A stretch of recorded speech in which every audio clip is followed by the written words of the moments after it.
Ah, do you feel that? Do you feel that? That's the weekend. You feeling the weekend like it matters. Hi, Jeff Kravitz, 420 Live. Welcome to the Friday edition of the show. I guess right now we are the pre-show for Trey Anastasio performing at the Beacon Theater tonight. If you're tuning in and you're probably a music fan and probably excited that somebody that can't stop playing guitar and touring is back at work for the next 8 Fridays at the Beacon Theater in New York City on 72nd Street, I want to say. And I'm sure everybody wishes they were there, and you can be there. It's on Twitch tonight. My friends from the Garden hit me up. Darren from the Garden hit me up today, and he's like, make sure you tell everybody to tune into Twitch. And if you know about Twitch, you have to watch it live. You're not going to have a lot of time later to go back and watch it because it doesn't save the shows. So it's a live streaming network. So anything you see, I'm sure the Wooks out there, all my favorite technological Wooks out there are going to be out there taping it for everybody. Anyway, welcome. Today we are going to have a little real talk, a little sober talk with some of our friends that have been in this program the program of AA for many, many years. Annabel Lukins is a good friend of ours. She's been on the show before when we were talking about Bonnaroo, and she's been a force of my life for the past couple decades. And she hit me up to tell me that she celebrated 22 years of sobriety yesterday, and that this week is World Mental Health Week, which, the world is going crazy. So the world needs a little mental health. And I hate to say the world needs some meds right now, but it sure seems like it, especially with our theme of the show today. It's all about balance, folks. We kind of know AIR has done an amazing job this year of providing resources for musicians and our friends that we love in the business, as does Music Cares and the New Orleans Musicians Clinic and our friends over at Prez Hall. I mean, these people, I talked to Greg Lucas the other day. He's taking care of 60 different musicians a month, and everybody's getting $1,000 from them to pay for their groceries and help them out. So they're doing the Lord's work out there, and we're supporting each other, and the world's gone crazy. And now I got a report back from my family back in Atlantic City that some of the numbers are going up and some of the restaurants are starting to close, and things are buckling down. Winter is coming, and it's going to force people indoors more, and that's where it's going to be a little bit tighter. And I just hate the reality of the situation of what's going on out there, and to think about it and to dwell on it. And we've come here for the past, since March 16th as a way to distract everybody. So it's kind of, when I do focus, I enjoy it, and especially in the political form. But, we've really been escaping from this birth of a new age. And I really feel kind of like we're being forced out of some kind of cosmic birth control right now, birth canal right now. It just feels like we're being squeezed into a new dawn. We're reassessing the things we've done in our lives. We're looking back. We're seeing what our old life was. We're seeing what our life now is. And we have huge hopes for what our life can be coming up out of this. And we're all looking forward to that. But meanwhile, there's steps back. There's frustration everywhere. Politically, I'm pulling my hair out every day. I'm not flip-flopping politically. It's almost embarrassing to realize that the whole world is watching our country right now go through this birth process, but the whole world is, but especially our country. We're really trying to squeeze out of this cocoon of where we've been and what we've been, which is obviously racist, obviously white, and obviously old rich guys running our country and making our decisions for everybody based on their best interests, not ours. So it's why we've turned to medication, why we've turned to alcohol, why we've turned to drugs, is to escape a lot of these things. And, I've used many different substances in my life to escape and also to focus. And I find that a lot of the substances I use now are things I like to use focus. You guys all know I'm a big cannabis user. This is a thing about where the show's called 420 Live. I didn't start it to be about serious issues, but you know what? Life is serious out there. So we're going to get a little bit serious today. And as much as I want to talk about all the crazy things I've done, it's not about me. Our first guest, Annabel Lukins, congratulations, 22 years. And we're going to bring Anders and Ivan in a second. Let's say hi to Annabel. Hello. Hi, Jeff. How are you? Hello, everybody. I'm awesome. It looks beautiful where you are. I know. I wanted to make sure you could see some of the trees because it's just delightful weather here in Colorado right now. So, yeah. How's Denver doing? I heard it's kind of a refuge that, you guys have some music going on. There's things happening. Oh, it's great. We're going out to see music tonight, and on Saturday I'm seeing members of the Motet, and Sunday I'm seeing members of the Motet and Lettuce. Monday I'm going to see Jen Hartswick and Nick Casarino. I mean, we're all doing the best we can. The weather really helps to be outside for sure. Yeah, and everything's outside and everybody's social distancing and following the rules. How are the numbers in Denver?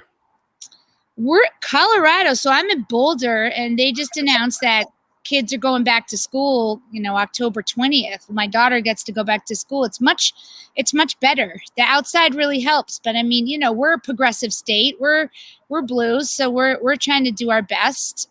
We want to live our lives and get back to it. I read an article saying that Denver's the best place to weather out the pandemic. Really? Yeah, because they have the most going on. They've handled the most. They have some culture back. So it's kind of back to normal. We're, as much as I want to talk about Colorado, we're here to talk about 22 years of sobriety. What led you to becoming sober? What were the hallmarks in your life? I mean, I would not have been sober if it wasn't for my parents. I mean, I and my sister. I was in trouble, and thank goodness they stepped in and said, "You're done." And I said, "Oh no, I'll go to AA. I'll do whatever you want." And they knew I was lying because I had been lying for so many years. And I went away, and it was the best thing that could have happened to me. And I mean, I was supposed to go to see Fish in Vegas in '98, and I called Fishman from the payphone at rehab, and I was like, "I'm not going to make it to Vegas." And his response was good, because I thought that someone was going to call and tell me you were dead. So, it was a lot of things, but it was my destiny. It was meant to be, and I wouldn't change anything that happened to me in the past. Of course. And how do you feel? What was your biggest growth out of that? Like, what were the things that you noticed change in your life? Well, the good news is that I kept my personality, because when I've told people that I got sober, they were like, "Oh, you were so sweet back then." I'm like, I don't remember being sweet. I just remember being in a blackout the whole time. But I'm a much better friend. Alcoholics tend to be selfish and self-centered, and the empath in me came out, and I really do care about a lot of people. I mean, I've been of service and helped many people in this program, and so I mean, that's a vital part of it. And so that's that. And then I actually have just been able to show people through the past 22 years that you can have fun without substances, because people always want to know what high I'm on, and I'm like, it's called life, and it's free for the most part, so that's good. Well, yeah, and then that's the flip side, is that everywhere you are, 90% of the crowd is out of their minds, and you actually work in an industry where people you provide parties for people. So one of the reasons I'm so good at my job is because I'm sober, and so what I have done to give back to the community surrounding, including our the people who I'm going to be on with tonight, Ivan and Anders, is I've helped start meetings at each of our events.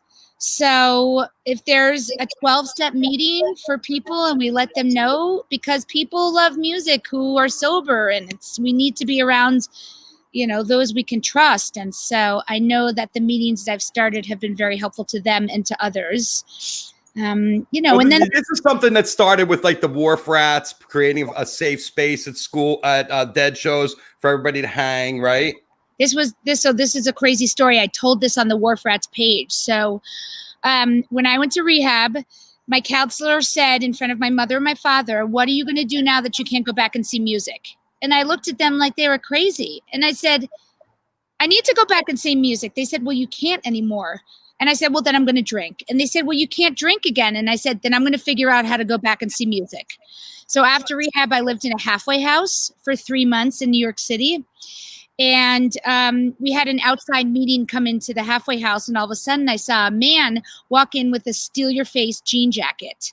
And I went up to him and I said, "You're a deadhead." And he said, "No, I'm a wharf rat." And I'm like, "What's a wharf rat?" And he said, it's the sober deadheads. There is a solution. And my whole world just opened up from them. I was like, I can do this because there's people like me who love music who want to be involved. So yeah, that was life-changing. But there's everyone, the fellowship, the gateway. Right. It's grown from then, but it was unique because it created a safe space. It shows for people to hang out. And this is kind of what you do, I guess, on Jam Cruise and on all the different Cloud9 events you work on, correct? Yeah, we have a 12-step meeting every day and all are welcome. You don't have to, you could have drank that day. It's just, have a desire.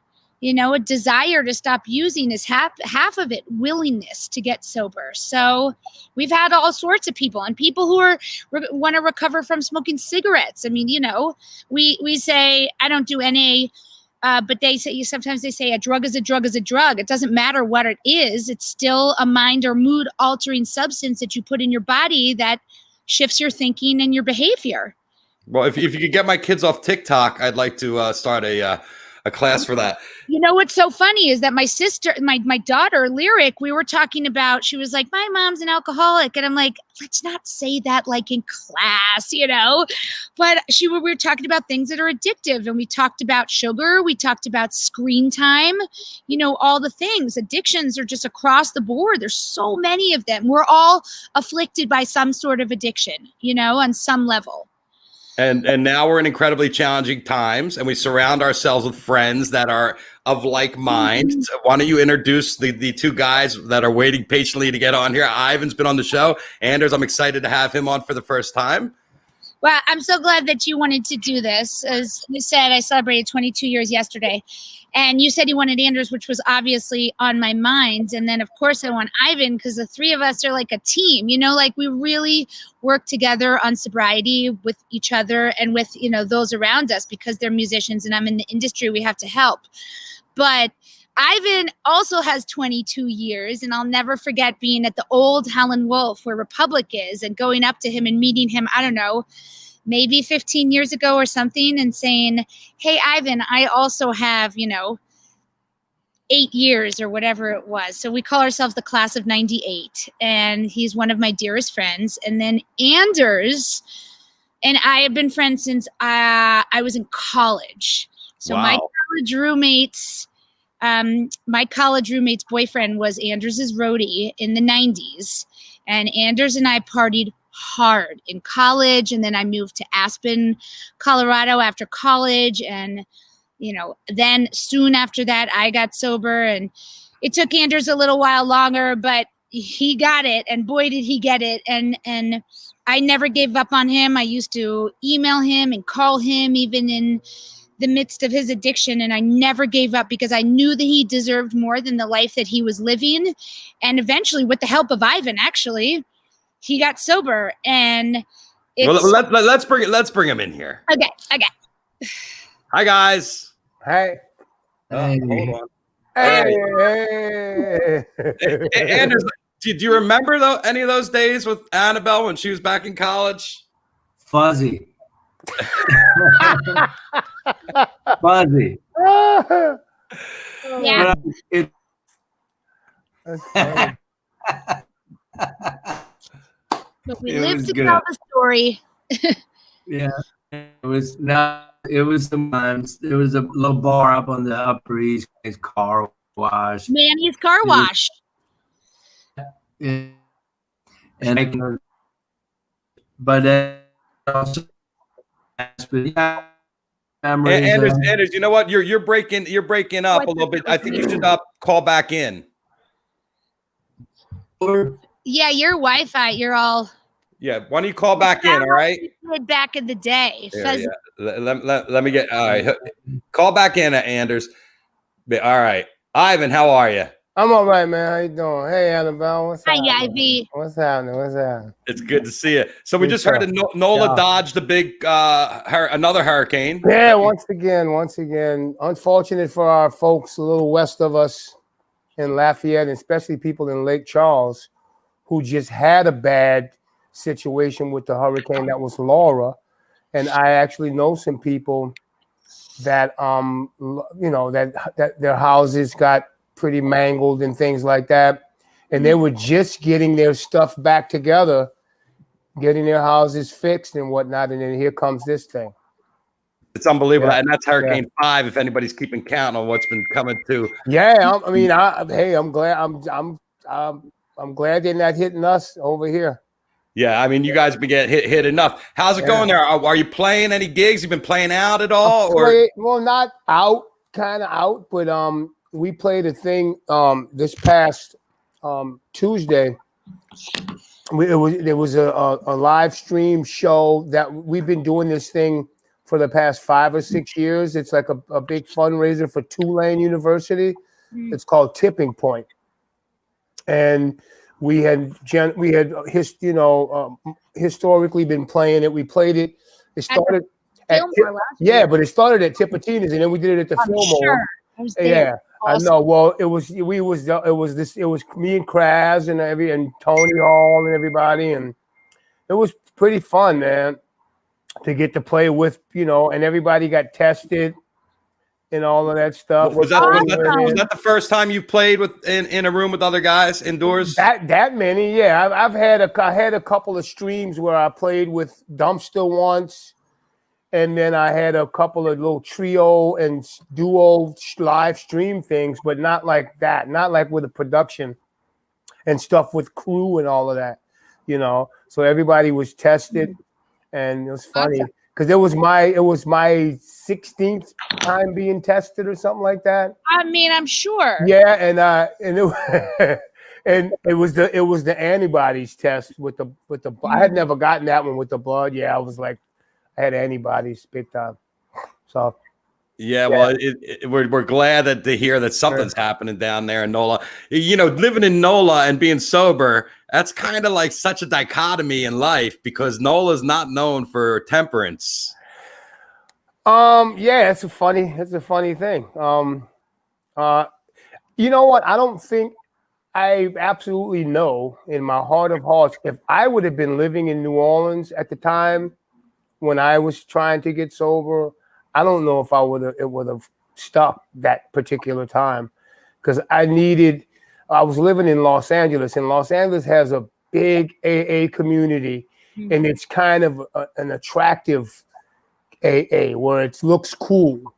And when I came out of rehab, the meetings and all that stuff, and I'm sorry I broke tradition. I wasn't supposed to say that. Just the 12-step meetings, not whatever. My people's, I'm very conscious of that. I never do that. But okay, the 12-step programs and whatnot, the AA recovery community I keep saying it, the Los Angeles recovery community is pretty cool. And a lot of people in the entertainment business, which made it really attractive and made it cool, coming out of rehab and then saying, okay, do I want to, I wasn't sure that I was going to do it, that I was going to stay sober and all of that. But I started going to the meetings out of the sixth treatment center that I had gone to. And I had, I ain't going to tell none of my crazy stories, because we don't need to. This is Annabelle's. No, I want to hear your crazy story. I don't need any. You don't need any of my crazy shit. You tell a lot of them at the piano sets. Which the funny thing was when I got out of treatment and I started going to meetings, and the meetings were pretty cool. It was like, okay, I saw some people that I maybe knew of. And, I've had, some musicians and some actors and stuff, people in music and in film and stuff like that. And you're in Los Angeles. I was going to meetings in Hollywood and all that. So that was kind of cool for me. And it made it was, and it's, it is a program of attraction. And that kind of kept me interested in it and going and checking it out all the time. I'm like, you know what, I could do this. Is better than what I was doing a little over a month ago, It was much better than that, but the last house on the block that I was hanging out at, it was pretty gnarly situation. It wasn't too nice. But garbage on the windows. Oh, it was bad. It was pretty bad. Yeah. I mean, I guess I could say I just got this box set from the live, the Keith Richards and the Expensive Winos live at the Hollywood Palladium, and that's coming out. It's been rebooted. It's coming out in November next month. So I just got it, in the mail, and it just kind of brought back a lot of stuff. And when you were around that crew, and you're the most deranged one on the scene, pretty much, you're pretty bad. Well, you were the most deranged wino out of the whole crew. I mean, I was pretty awful. You know what? When there's one picture in particular with this was during the Voodoo. This was after the winos were off. We were on a break, and Keith was playing with the Stones. He was back to the day job, his real gig. And I went to I was at the Voodoo Lounge, one of the shows on the Voodoo Lounge tour, the show y'all heard about, the one I fell asleep at Giant Stadium. I crashed out in the dressing room. I missed the whole concert. And there's a picture that was taken, and I remember this picture because I had never met Lenny Kravitz before, and Ron Wood introduced me to Lenny Kravitz. It's Lenny Kravitz. And then Ron Wood, Keith, Lenny Kravitz, and myself took a picture together. And that picture, and I will send you all that picture. You will see it. Keith looks like a young, he looks cooler than I don't want to over exaggerate how skank I looked, but I made Keith look like a choir boy almost. That's how deranged I was. So if you can sit next to Keith Richards and look more, in those days especially, so yeah, I got that. Both you guys, Anders, you had quite a legend going there as a hell of a partier for years. Yeah. Anything you care to share? Oh, I don't know. I mean, there's a lot of fun times. Well, what was your revelation? I guess what was the moment for you that made you say, "All right, enough"? Because you went through it. You were doing it for a long time there, and then finally you had to hit a breaking point. Yeah. So my story was it got kind of low for me. I mean, there's a lot of lows, and you can hit different levels on the elevator, so to speak, and you keep hitting, the basement over and over, and it just keeps dropping. But I think the thing that happened for me was, so I was kicked out of the house, and I couldn't work. I was living in the park just a few blocks away, and it was, and I spent about a year in there, and then couch surfing and getting kicked out of the dealer's place, and it was just like a sort of chaotic. But I got to be honest, I was totally content. I was ready to die. I was going to run my course. I was done. I felt really happy being that person and doing that. But that's the addiction. So that's the other personality that's taken over is now in charge. And that guy was making all kinds of very, very strange decisions. Now, here's my luck changed because Ivan, with my old manager, Reuben Williams, and a few other people, they got together with Harold Owens, and they reached out to Music Cares, and then they started going, okay, listen, we got to do something one last time. We got to pitch in because he's done, right? Otherwise, it's done.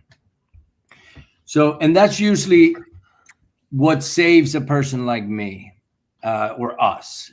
But it's that last little attempt. And I've done several the last 12 years where I do the same for other people. And most of the time it actually doesn't work. I'm going to be honest. It doesn't work, or it starts something that goes on for years.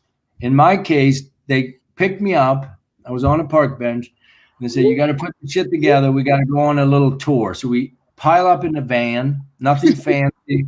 It's me and Mike Zito and Grayson Caps, no crew, just the three of us. And Mike Zito had been sober for about 3 years.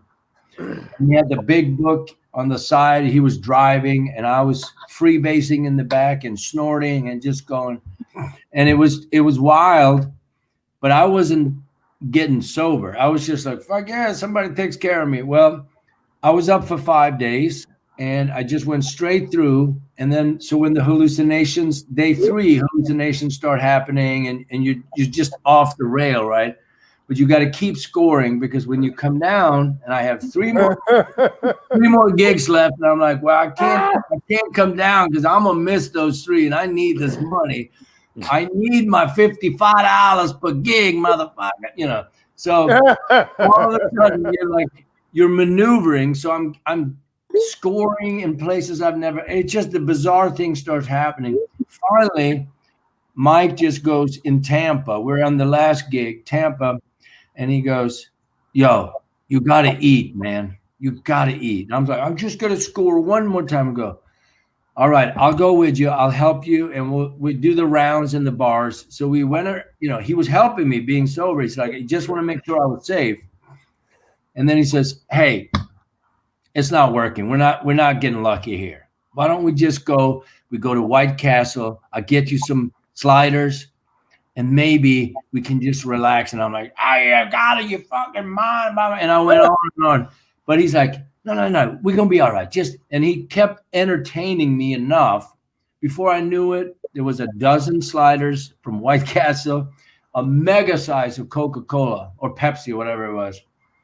Very sweet. And I eat about 6 or 7 of these things, drink the Coke, and I never forget it.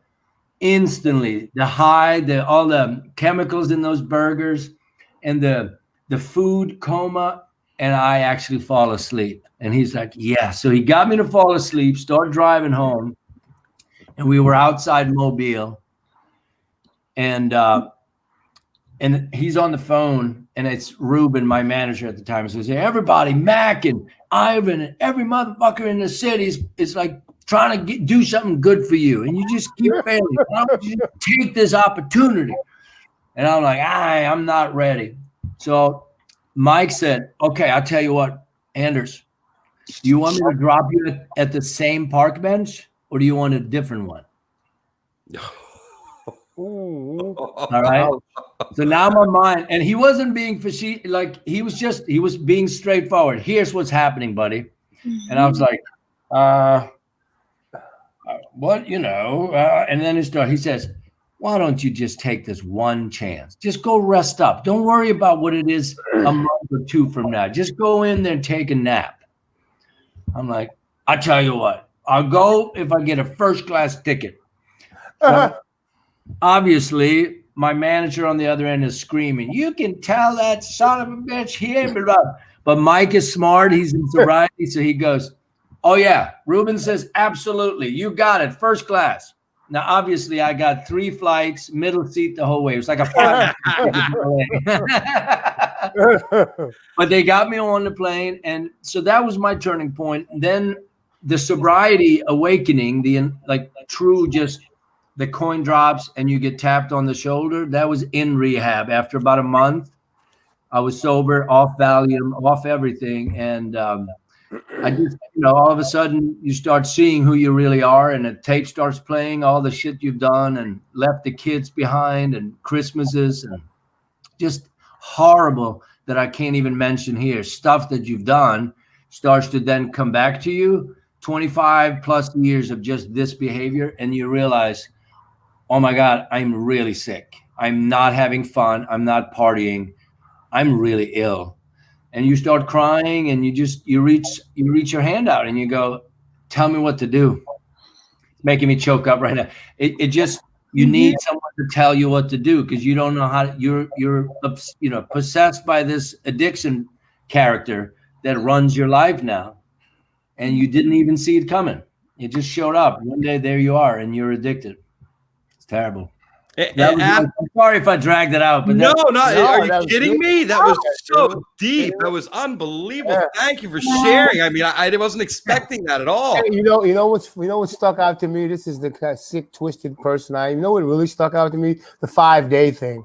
I'm like, I did that. I did the 5-day thing before. That is some sick crap.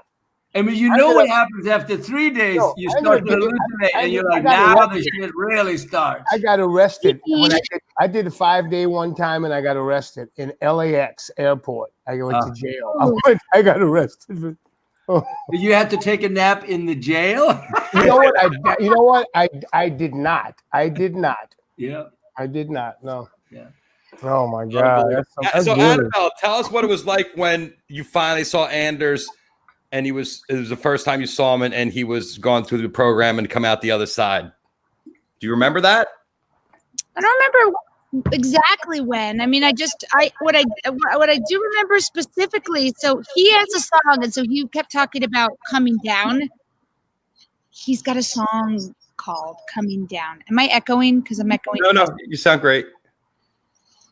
And I used to play those words. I used to email him his own lyrics because it's such a powerful. He's so raw with his lyrics of his addiction, and I don't remember the first time was, but I just was so relieved when I knew he was finally in and he wasn't going to get out, and I was just so incredibly relieved, and it was beautiful, just was. Thank God, because he should be dead. I should be dead. Ivan. Definitely. Yeah. Oh, yeah. Crazy.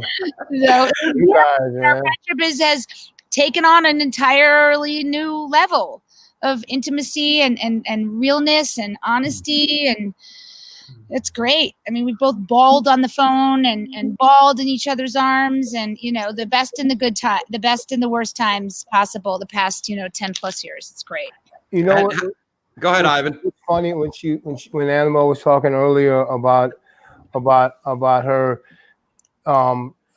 imagining when they were saying music. What are you gonna? You can't go and hear music anymore, or something like that, whatever. And that was, I remember feeling like I was worried about, because all of my experiences in recording studios and doing and after shows was always about getting high and shit. And I was always in studios. I was always doing coke and all that. And I thought that coke was making me into this genius. Like, oh yeah, I got to get in the zone. And I got to be lit. I really best when it's late at night when I'm up all night, 2 in the morning and all this kind of crap. And I was thinking that how was he going to feel to play music and be sober, because it was something that I hadn't done that since high school. So it was, and the funny thing was when I started doing it, started playing sober, it was so beautiful. It was like I would get nervous again. Like it felt like when I first started playing music, except I had these years of musical experience within me and all of that stuff. But I had the innocence now of being young and being vulnerable. Like the whole thing that when you get the false courage from, and I have nothing against anybody that drinks and do what they do. More power to you. I have nothing against it. But for me and people like me, I cannot do it. And when I realized, okay, I don't have that thing to take the edge off. Like before you're going to go on a show, play a gig, you're kind of antsy and whatnot. You might have a drink, a little cake, whatever.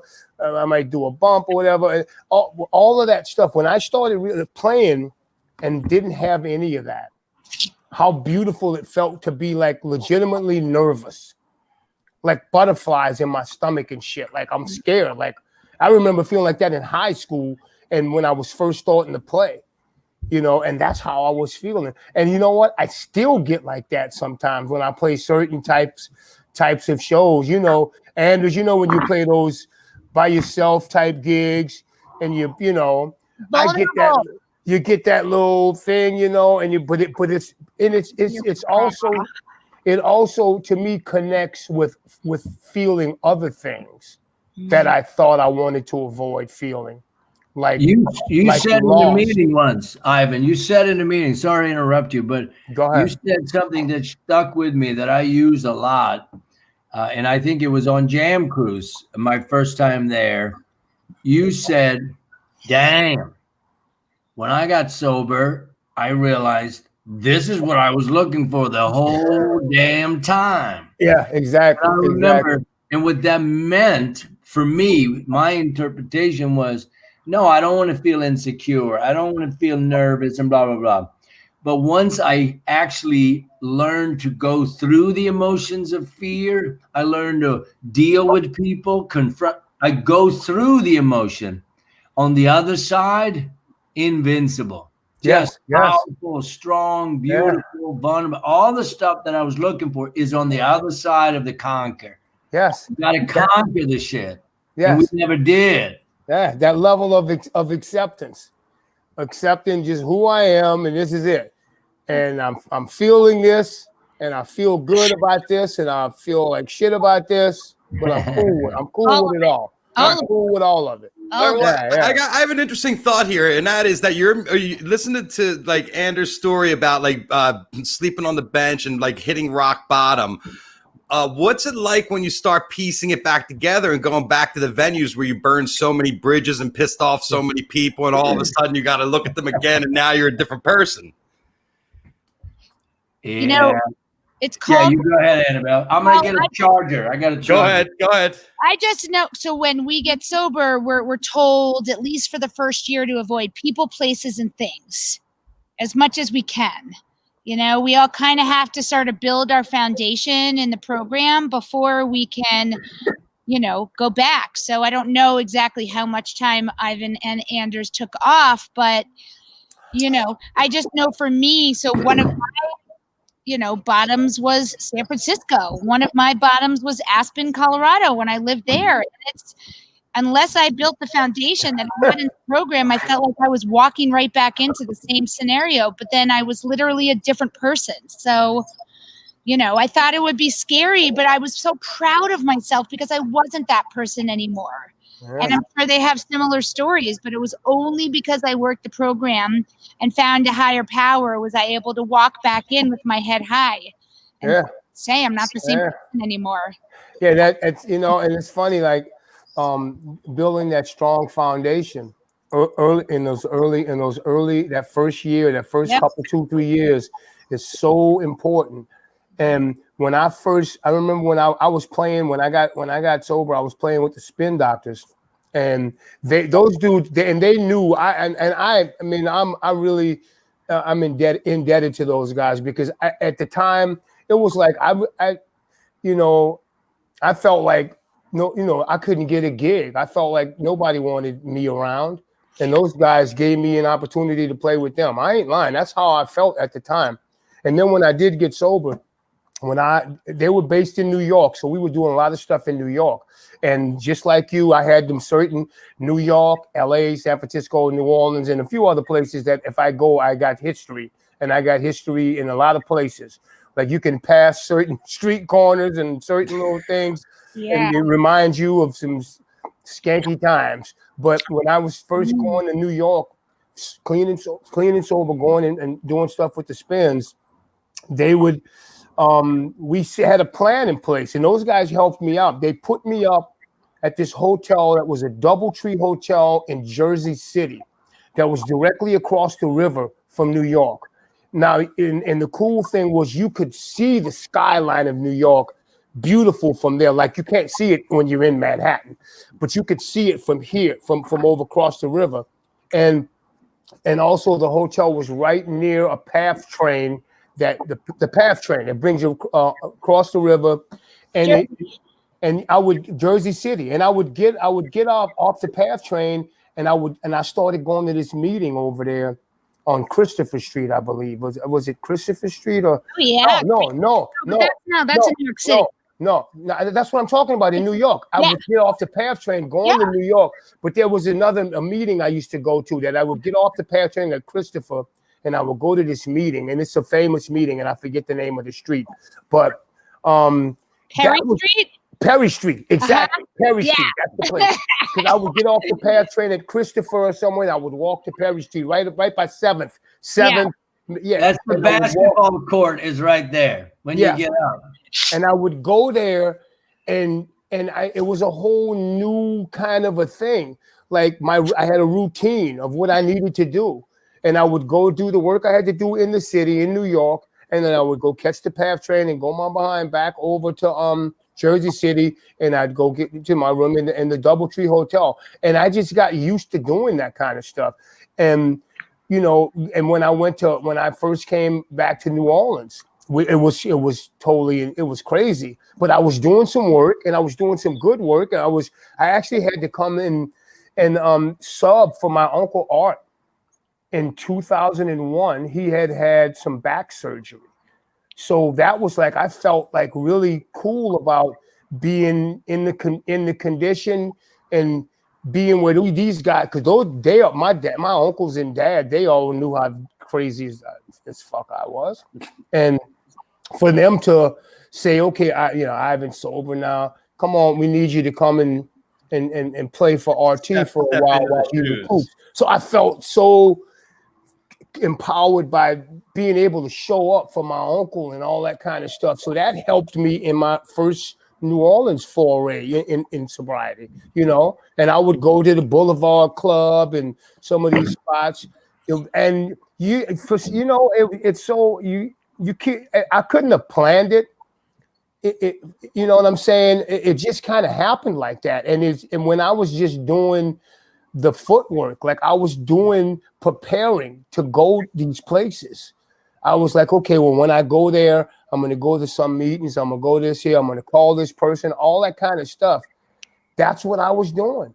And you had a course of action. So Anders, I'm curious, because you were definitely at rock bottom and you built yourself up. Your performance now, you're top of your game. When I've seen you in the past couple of years, incredibly entertaining, incredibly energetic. You're throwing it all down on stage every night. You're definitely not holding back, and you've been incredibly creative at this point. What was that transition like for you? It was tricky. For me, it was pretty tricky. I didn't know, how do I put it? I didn't know anything about who I was as an entertainer if I wasn't loaded, right? So I would have issues like I couldn't figure out the height of the microphone, or if I used to lean on my left leg or the right leg. So my whole gig, the first 10, 15 gigs, all I did was thinking about these bizarre problems. Like, fuck, where did I used to have the amp? And why does it sound weird? Like, I was so in my head, was very uncomfortable. I was also, like both of these guys know, you're banned from a lot of places. A lot of promoters have given up on you, and you've not shown up to gigs many, many, many times, and you have really failed professionally because of the addiction. So you kind of, my case, here's what happened the first year. I went to meetings nonstop, same as these guys. I completely committed, got sponsor. I did the program, the step work, the whole thing, which is really important. I also was diagnosed with bipolar, so I was on lithium and Seroquel and brain relaxer for seizures. So I got Tegretol, and so I was like a zombie. So what I did was, okay, bankruptcy, foreclosure, and I was being told there's no way you can go back to the music business. No, it doesn't matter what you say. You cannot play. You have to get another job. So I went, well, I don't have a high school diploma. What do you suggest I do? So all of a sudden, I just said, you know what? Whoever will take me, let me try to save the house. I talked to my wife. She said, all right, I don't promise anything, but try to save the house so we can sell it, or, and we'll see about the divorce and all the things that were going on. It's a train wreck that you're trying to sort out, and your mind's not there. So the transition for me was very chaotic, very fuzzy. But I went to meetings. I called people that knew more than me, people that had some energy that I was attracted to. I try to contact them, reach out to them, stay close to them. Because now it's past the point of, hey, I like to party. I have now realized that was years ago. What I am is a severe alcoholic and a drug addict. So I need to approach my life differently. Once the performance part started to take place, I reached out to a friend of mine. He had spin doctors. I had a Johnny Sansone, was a good friend of mine who had been part of a lot of stuff locally in New Orleans in my crashing, so to speak. So I said, dude, I can't get a gig in town. I don't know what to do. I'm broke. I don't have $5 to my name. He's like, well, let me make some calls. So he got a call at Chikiwawa. They called him back and said, we can play for the tip jar. So here I was, had reached a certain level of success, and I had to start over. 1987 for me, which is when I started playing in town for the tip jar. But that's what we did. John Fole, Johnny What year was that, Anders? What year was that? 2009. And then, so I was in my mid 40s. I had to start over and play for pennies and nickels and dollars. But it was the best thing that could have happened to me, because it gave me a little more humility. And I also got a place every Tuesday to practice new songs, practice my craft in front of 2 people, 20 people, 100 people. And we grew it. And eventually people came out and said, you know what? They're doing a cool thing over there. So it was very educational for me, and I went to meetings. And once it got going again, I would say it took maybe a year and a half to 2. People like Annabel and Jam Crew start booking you, and you get chances, and then you show up and you're on time and you do a good job. You don't have to be amazing right off the bat. You just kind of have to be on time the best you can. And that usually starts. But I have a story. I want to tell a quick story it's like you said about your Uncle Art. I had that moment in 2010, I think it was. I had been friends with Paul Barrere from Little Feat and Richie Hayward for a very long time. I had known Richie. I sent him a letter with a cassette tape, 1986. I sent it to him. I lived in New Orleans in the French Quarter, and I said, I want to make a record, and I want you to play drums on it. Here are my songs. And they were hard. It was not good. And he actually wrote me back. He didn't know me from Adam. So he was so courteous and so sweet, and he said, the music's great. Long story short, I'm sitting at the Bayou Boogaloo up in Norfolk, Virginia Beach area, and we're playing this festival, and I've done a bunch of those in the past. I have never been invited to sit in with Little Feat because of my condition. We never jammed, but we were friends. Well, I'm sitting backstage. They knock on the door and go, dude, you want to sit in? Mm-hmm. And I am not kidding you. I stood on that stage. My mother had passed 10 years earlier. I was bawling and just crying out to the sky and going, Mama, you got to see me now. I came back. And it was the most emotional thing in my life. And I looked at the guys, and Paul knew. He's like, you're doing great. You're doing great. I'm like, I know. I can't believe it. It was so awesome, dude. One of my favorite bands, Little Feat. They're one of the best rock and roll bands ever. So good. Great story. Great story, Andy. Yeah, same thing as with Art. You know what I mean? That moment, that moment of like. You realize that they trust you, and you go like, how the hell did this happen? No, that's funny because you know what? And I didn't even know. When Art got well enough to play again, he came back, and I stayed with him for a while, and we made a record. We made one record together in 2003. Wow! And it was we co-wrote all the songs. And it was a pretty cool record. It didn't really make any noise, like so to speak. But you know what? Yeah, I'm gonna have to pull that sucker back out and check it out. That's a good piece of music. It was called "Walking in the Shadow of Life." I love it. That was an idea that RT had, that we ended up writing a song about this thing he was talking about, walking in the shadow of life, and we wrote this badass tune. Amongst a bunch of other songs, but that's something, man. That's something. And those guys, Paul Barrere and Richie, hey, what sweet guys. God rest their souls. I mean, but those are the cool things when you come back. You know that, Annabelle, too. You told me a few times into Jam Cruise, you go, can you believe it? I'm entrusted with all this responsibility. I go, I know, it's fucked up. Do they know what I used to do? Yeah, right. Yes, everybody knows about your reputation from 20 years ago, Annabelle. No, it's great, though. It's cool stuff.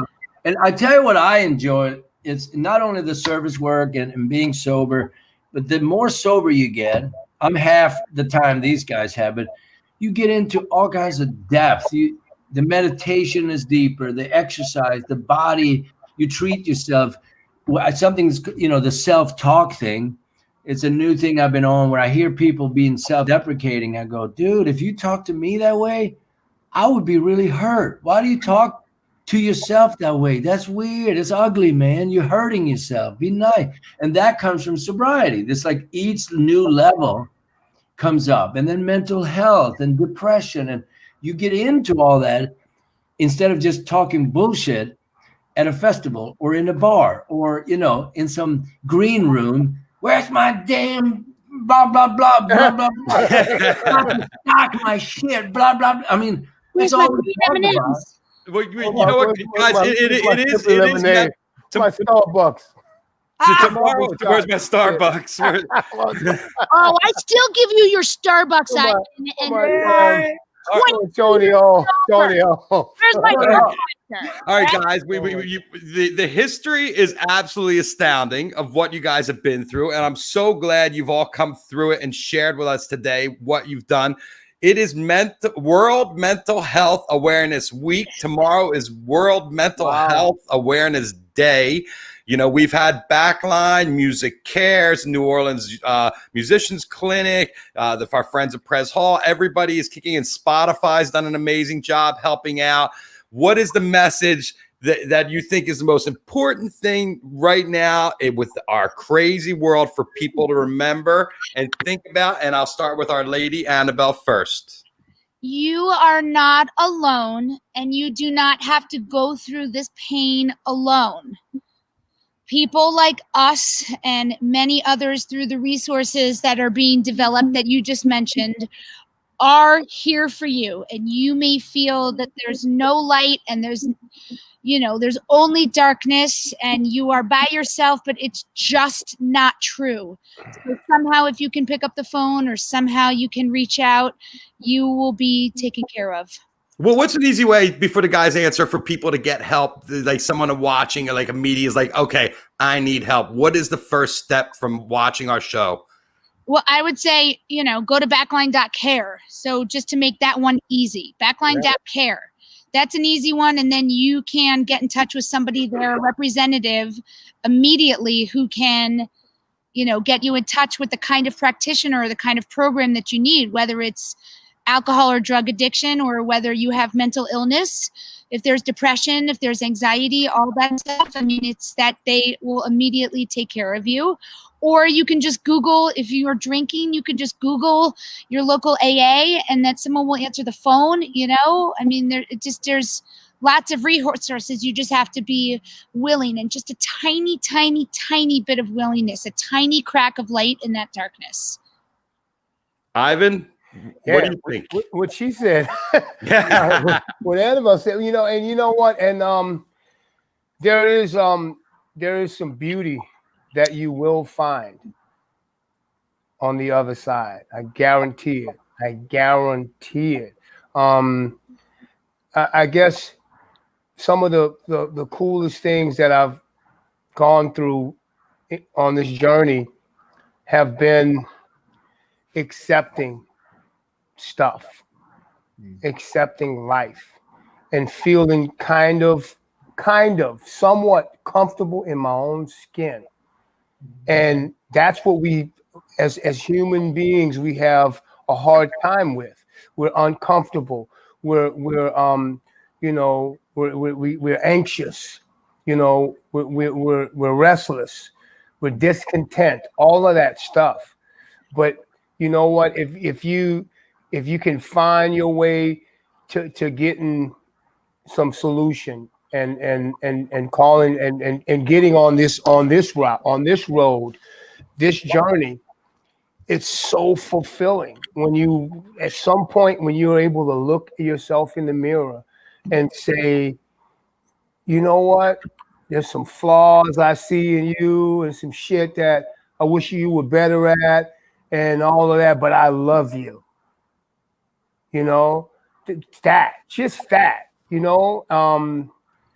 Just being comfortable, being somewhat uncomfortable. To me, that's the gift that you can get. I mean, that's some peace, a little bit of peace. Anders, what's your take? What the two of them said, I think so many things come to my mind. My strongest advice probably is to try in any way you find possible, like Annabelle said, to make a connection, because most things in mental health, especially things like depression, which I have a lot of experience of in family, anxiety and stuff like that, it is because you feel isolated and that no one else would understand, can understand. They shouldn't have to understand, right? But the one thing I've learned is that my knowledge, when I look for my own knowledge, I'm limited to what I have already learned. My past experience will only take me so far. So I have to listen to someone else to get more information. More knowledge and wisdom can't just keep coming from myself. I have a limit to what I have learned so far in 54 years. So every time I open up and make a connection, I learn something else. So I think make a connection, and most people won't know what to do with someone that is struggling mentally. They don't know how to help you. And it's not their fault. They just have not been educated. So you have to try your very best to give just one person maybe a little signal or a cue or a clue of, I'm not great. You don't have to say that you're depressed. You can just say, I'm not great. And then see where that goes. Try to make a connection. And then I think meditation will bring you inward. I think if you start meditating every day, I have done for about 32 years of meditation, and intense meditation I've done for 12 now since I got sober. And it's probably the greatest thing that's ever happened to me in my life. It's up there and the same level as having my children. And it's actually a fact. I am so close to feeling the true essence of all things. All things are beautiful. All things are beautiful. And you can't feel that unless you feel that within yourself. Beautiful. But for, people that, I know what your meditation practice has done for you, but for people who are not there, the basics of that is just the breath. Just taking one deep breath can change, and putting more oxygen into your brain, change how you feel, like to the point where you might be able to see things differently, even just for a second. So it's just the pause. It's taking a break from the thing up here that can kill us. So whether it's a deep meditation that Anders does, or just one breath, you might be able to see things a little bit more clearly. Yeah. You got to start somewhere. You could take that breath, and you could breathe in faith. Right. And breathe out fear. Right. Ah, there you go. Well, thank you all so much for coming on for the Real Talk. We've burned through this hour so fast, and I really appreciate being able to come in and have you guys talk and say hi to everybody and tell, this is a serious conversation. It's not every day we get the candidness that we got today. It was amazing to hear all of your stories. I really appreciate you all, and thank you all. Thank you, Jeff. All right, guys. It's good to see you, Annabelle. Happy 22 years. Thanks. Love you guys. All right, bye. See you, Annabelle. Thank you. There we go. The hour went so fast. I have a couple minutes to say goodbye. Peace, love, and happiness, everybody out there. Here's the hug. Thank you all so much. If you're tuning in to Trey, he just started. We will be back on Monday. Have a great weekend. Make sure you get out, enjoy nature. I had a fly start landing on me. I felt like Mike Pence, except I could feel it.